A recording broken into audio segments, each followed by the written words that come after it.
You're hitting me in the arm, you know that, right?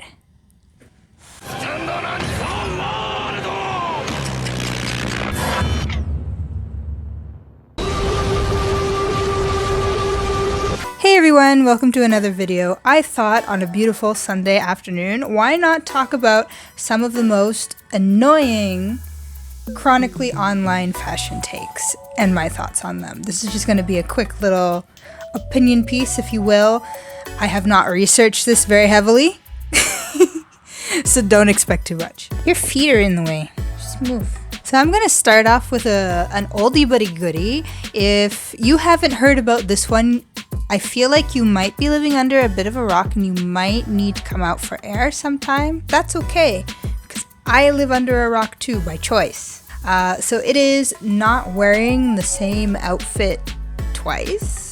Lizzie McGuire, you are an outfit repeater. Maybe I'm an outfit repeater, but you're an outfit rememberer. And not only is this obviously an outdated opinion with how much we know about Shein and fast fashion or real-time fashion as a whole, it's not good for anybody's wallet. How are you going to have fun in Spain or any of these wonderful places that you want to go to vacation if you've been constantly purchasing clothes and you don't have any money to actually go on this vacation? Or maybe you were just able to purchase the plane tickets and get all of your accommodations set, and just so you're not going to be able to buy anything while you go there. So can we please put this particular one in the grave? So the next one is more of just like a feeling rather than a chronically online take, but that's getting tired of particular fashion items. And so when I say this, I don't mean that you can't ever get tired of an article of clothing or fashion item.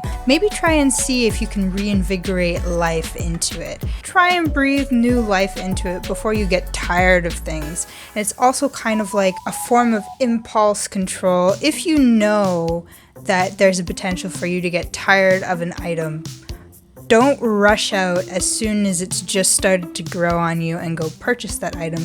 Maybe like use your impulse control, see if you still care about that item in like a month or so, because then you might want to go and get yourself one. So this one is interesting to me because it's kind of like the evolution of a particular psyche, where on one hand you have people saying nothing is trending or everything is trending, but then on the other hand you have people that are creating these trend forecasts and people are eating it up like it is a form of almost religion.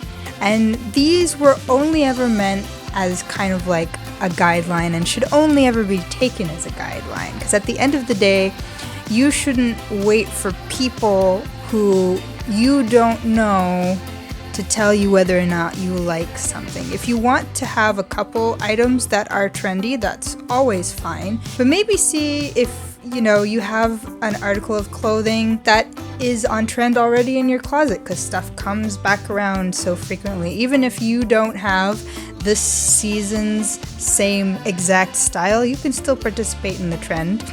Or veer away from actual items and go more towards trending colors, because those are easier to keep up with. Is that good? Yeah, it's fun. You're hitting me in the arm, you know that, right? Mankind has only one chance to prosper. If you will not seize it, then I will. So this one probably irks me more than anything else on this list, and people are probably also going to disagree with me, but gatekeeping of fashion items. So the reason why I don't like this is, especially if these are small designers that are making these products, they already have enough going against them in a super competitive industry where larger fashion houses are going to be stealing or heavily ripping off their designs, for you to go and gatekeep it and not tell other people where you bought it. Because the truth is, if they really want it, all they have to do is take a screenshot of you wearing said item, reverse Google search and they might very well come up with items, and it might not be the item made by the small designer. It could be from a larger fashion house like Zara. This, again, not really a take, but just I don't agree with the existence of it, and since it is a predominantly online phenomena, I thought that I would include it in this list. For all that is holy, please stop with micro trends. Specifically, as someone who tries to make fashion content on the internet, it is annoying because I do not yet have the bandwidth or the follower base to be offered any of these products before they go viral, and thus by time it gets around to me or I'm able to have it, it's already blasé, passé, whatever. That's my personal gripe with it. Since trends are usually things that people are going to purge from their wardrobe afterwards because they were already a poor financial decision, because it's just the fashion industry and the internet telling you that you like something as opposed to you actually liking something, it just adds to the amount of clothing pollution that we end up finding everywhere, especially if the garment is not a well-made garment. This one is another interesting phenomena, whereas back in the day, it used to be faux pas for people to find out that you had knockoffs or dupes of a luxury item, but now people kind of are really excited when they find a knockoff or dupe and they're just telling everyone. I understand the idea. It's always great to find out about a deal or a steal on a particular item, especially if the original item is like several $1,000s and you find something for like around $100. Where it becomes a problem is not so much in the individual person buying one or two dupes or knockoffs, but on the grand scale to which people are purchasing these, because we don't need 40 different companies coming out with a knockoff of the same shoe. And the only reason that there are 40 different companies coming out with a knockoff of the same shoe is because the shoe or item in question has reached viral status and everybody wants it. It's just another thing that's going to add to waste, because if it's something that people want without really thinking about it too much, it's going to be trash in like 3 weeks.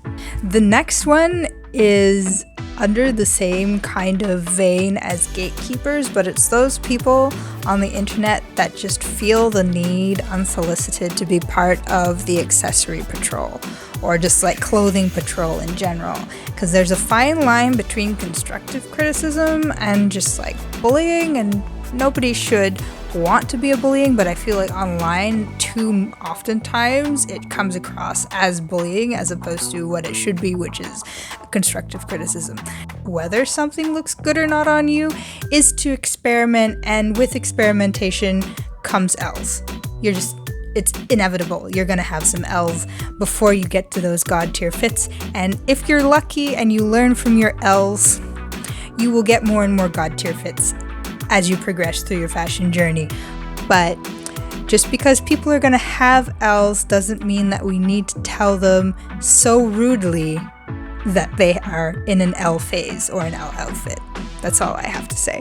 So this one is definitely not just online, but I feel like it's circulating kind of again, like it's never really gone away, and it's definitely pervasive. Creators are trying more so to not go down this direction, but the idea that you need a certain body types in order to be fashionable, I vehemently disagree with this. There's more than enough examples, whether it's on runways or just content creators on TikTok or YouTube or what have you, which proves that you can be fashionable in any kind of body type. You just have to know how to dress your body well, and that takes time and practice.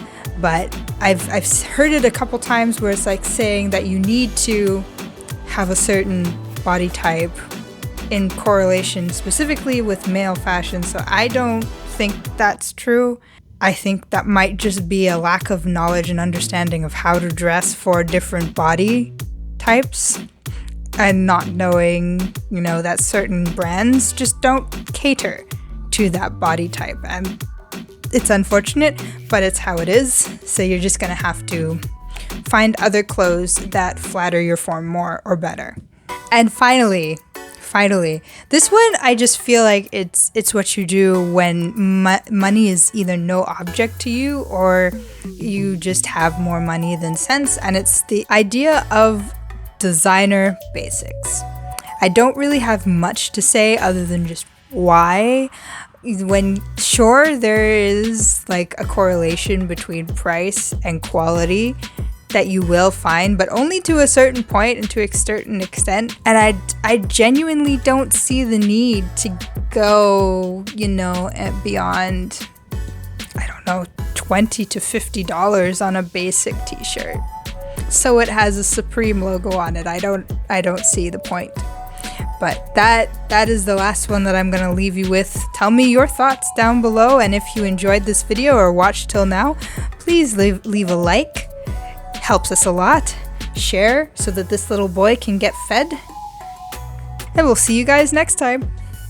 Bye. You're still here? Well, welcome to the Post View crew. And have I got a question for you? What Chronically online take do you find the most annoying? It doesn't have to be just fashion, it can be anything, but yeah, leave it down below because I'd love to hear from you. If you enjoyed it, please subscribe, stick around, I'd love to have you here forever, and we'll see you next time. Bye.